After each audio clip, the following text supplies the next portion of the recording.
3:30 peliaikaa jäljellä. 5-5 vastaan pelataan, vaikka 4 miestä istuu jäähyllä tällä hetkellä. 2 siis molemmista joukkueista. Samanaikaiset 2-minuuttiset kaikille väkivaltaisuudesta.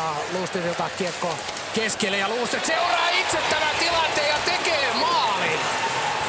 Patrick Lustet vie Bluesin 2-1 johtoon ja siinä oli loistava esimerkki siitä, mitä loppuun saakka pelaaminen voi joskus tuoda mukanaan. Kyllä, hän saa siinä ison palkinnon. Ja yleensä tällaisissa peleissä tosiaan, en tiedä oliko tämä nyt ratkaisumaali sitten, mutta lähellä se on, erittäin lähellä ja ne on erikoisia. Hän laittaa Kropan peli, pelaa vähän Kärpät siinä epäselvyyttä, kuka menee kiekon perään.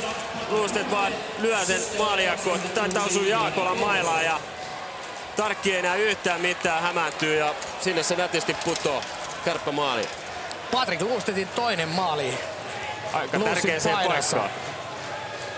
Ja miehen uran ensimmäinen pudotuspeli maali. 15 ottelu ja kyllä sitä kelpaa juhlia.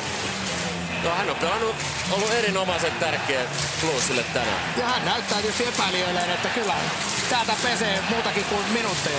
Nimenomaan, että pystyy hienoja maalejakin tekemään.